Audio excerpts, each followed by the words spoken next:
Thank you so much for buying Chelsea's Creative Lightroom Preset Pack. I'm going to show you how to get everything installed and working, and then I'm going to hand it over to Chelsea to show you how to get the most out of the presets.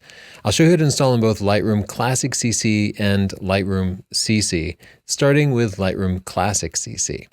First of all, pick one of your pictures in the grid module here, and then switch to the Develop module. You have to be in the Develop module. Now, from the File menu, hit the File, and then Import Develop Profiles and Presets. I'll select that. Now I'm going to browse to wherever you downloaded the zip file. I have it on the desktop here, so I'm going to pick TNC Creative Preset Pack.zip. And if you don't have that zip file, you can contact me at tony@northrop.org, assuming you've already purchased it, and I'll make sure that you get it. But you should have gotten an email with a link to it, and you should be able to download it from northrop.photo on your My Account page. So now I'll click Import. It works for just a second. And if I switch into the Develop module here, on the left here, I should see not all of these, but I'll see TNC Portraits and TNC Landscapes, and I can expand those and view everything here. Now that we have the presets installed, we'll install the brushes, and this is a little bit more of a complex process. If you're on a PC, you'll go to the Edit menu and then select Preferences.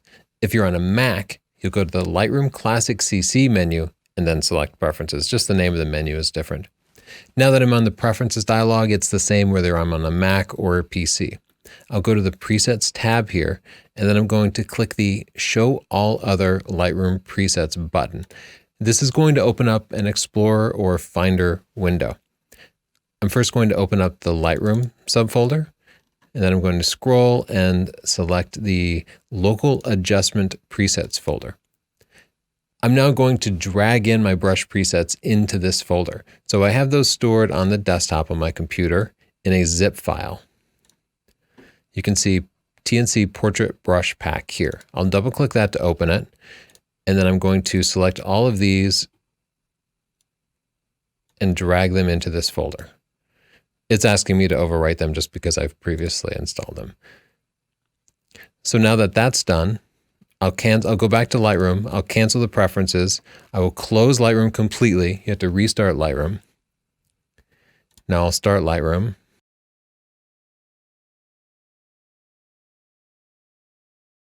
I'll return to the Develop module, open up an adjustment brush, and on the effect list here, I'll select this, and you can see all of these Chelsea Creative brushes right here, ready to go. Now I will hand it over to Chelsea, and she will get into how to get the most out of these presets and brushes. Now let's go into Lightroom CC for you Lightroom CC users, and I'll show you how to import it. If you're not using Lightroom CC, you can just skip ahead a little bit. I'm going to go to File and then Import Profiles and Presets. And now I'm going to go to wherever I saved this on my computer. So I'm going to go to the desktop and pick the .zip file that has your presets in it. Unfortunately, Lightroom CC cannot handle the brushes, so you won't be able to import those. You'd have to go back to Lightroom Classic CC, which we use all the time. But for now, I'll select the other presets and then select Import, and that's it. To access the profiles, in case you bought my technical preset pack, you can use this grid here, and let's collapse that. Scroll down to either dynamic range that has the dynamic range or the exposure correction profiles. And I will explain exactly how to use those in Lightroom Classic CC in a little bit, but everything works exactly the same in Lightroom CC.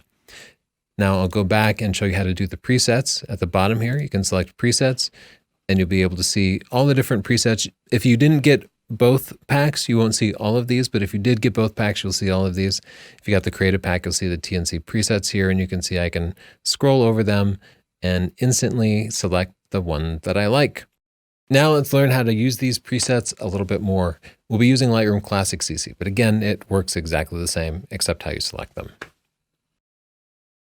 Now that you know how to install your presets, I'll show you how to go through and use your presets and also how to use those custom brushes that I made. So we have this beautiful picture of Emily, and I'm going to go into my TNC portraits, and I like to just hover over them and look for inspiration. Do I want it black and white, or do I want to play with the colors? I like to use presets in my workflow because it's a good way to experiment with different things without having to do all the tweaking and take all that extra time. I found that my landscape ones actually work well for portraits too. And I like teal and gold, so I'm going to apply that. And before I start doing anything else, I'm going to just play with the contrast a bit. And I intentionally did not change any of these panels because I know that we're all working with different pictures. So if your photo looks too bright, change the exposure first, change your contrast, and work with this first, and then layer your presets over it. So I didn't have to do much with that, but you can play with the sliders some more. You can individualize it some more if you want to maybe put up your vibrance. You can do that, but they're definitely a good starting point. Now you click on your brushes. This is where it really gets fun. I love working with the brushes. It does so many things that Photoshop can do, but with the ease of Lightroom. So see this effects panel here? You want to click on it and choose from these. My favorite one that I use almost on every single portrait, men or women, is Skin Glow. And that just gives you that dewy look that you see in magazines. So I'm using a large soft brush. You can see your brushes here. The feathering is all the way up. I'm actually going to bring down my size just a little bit. My flow is all the way up. And I'm going to turn my auto mask off. And I look for those natural highlights and I just accentuate them. And if you have a hard time doing that, I find it really helps to just squint and you'll see the highlights much easier. I don't know why it works that way, but it does. So I'm covering these broad areas first. I'll make my brush smaller for her more fine features, like around her chin here, her nose. And you can quickly do the cheekbones and just kind of move on. Or if you really want to get into the details, if you want to spend a little more time doing this, you can make your brush much smaller and get the lips and the Cupid's bow and under the eyebrows and just kind of accentuate all of those natural places that you want to pop to add more contrast to the face. So now before you do any more brushes, select New, and then go in and select a new one. Burn comes with Lightroom, so I just left that in there. And you can use this to deepen the shadows in the cheekbones. So let's make the brush a little bit bigger. And again, you'll just follow the natural shadows, and if you have trouble seeing them, just squint again. And I don't mind it being too dramatic at first. I'll go more dramatic so I can see the results. And then I like to just dial it back so it's natural, because what's worse than that mannequin skin that you see sometimes? I'm not a fan of that. I'll make my brush smaller. And you can use your brackets to do this too, to increase or decrease your brush size. And then I like to go in and just make it less drastic. There we go. I'll select New. I want to show you a few of the fun ones. You don't have to use this all of the time, but I have some light makeup and it looks very natural, but just kind of enhances the colors.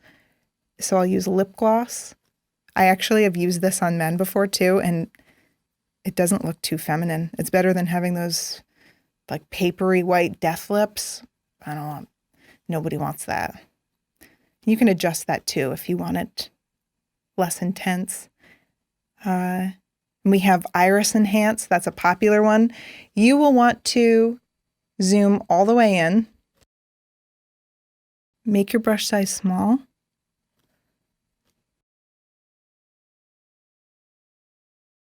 So zoom in, because you don't want it to be sloppy. And I'm using my right bracket to increase my brush size, and then you just get the colored part of the eye, and that's going to bring it out a natural amount, so you won't have creepy zombie eyes. Again, I wanted everything to be just really natural and subtle so that the final result is not, shockingly fake looking. Okay, I'm going to do a new brush. I see that there's a little bit of glare on her forehead that's a little bit distracting. So I have Soften Skin Glare. Use a big soft brush. And now her forehead is not the shiniest, most prominent part of the picture. It looks more balanced. So those are just a few. Let's get out of there. We'll do the before and after. And you can see that it's subtle.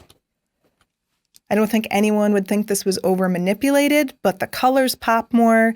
There's more depth to her face, and it's overall a more flattering portrait. And it was easy too. If I hadn't been talking to you, I can do this in just a minute or two. Okay, so I've showed you how to use some of the presets for portraits. Now let's edit a landscape, and I'll show you how to use those.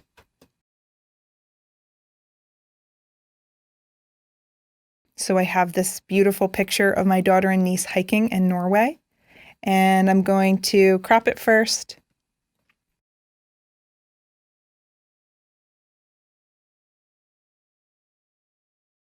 And then I'll bring down the highlights a little bit. This is a bit bright. And then I'll hover over my presets and see which one I like. And again, my portrait presets were designed for portraits because I wanted the skin tones to look good, but they still work on landscapes too. So you can go through those and see if you like any. Okay, so you can look through the portraits to see if any of those works for your landscapes. That's fine. But I also am looking through my landscapes here, and I'm looking for something that pops a little more because it's such a dramatic scene, but it was a little bit flat. Now, when I designed the landscape presets, I really tried to fine-tune the colors that are typically found in landscapes. Greens, blues for the sky, I didn't want to blow them out too much. I tried to enhance that. But I'll show you how to fine-tune it anyway, just in case you want to maybe make it pop a little bit more, because I didn't go so over the top. I didn't want them to look like cheesy and too much.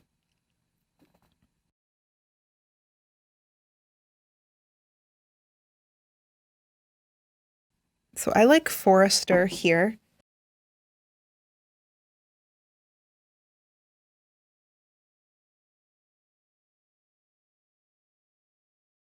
And then I'm going to bring down the highlights and up the vibrance a little bit more since it's a bit washed out from the backlighting. And then you can go into this panel if you like, if there are any prominent colors, and you can tweak it a little bit. So for example, if I wanted to mess around with the yellow, I could blow it out or I could make it darker. I happen to think it was fine. And you can use the brushes for landscapes as well. So if you click on an adjustment brush, again, go into the effect panel, and you might just use the typical dodge and burn just to kind of burn in highlights from the sky or make other subjects brighter.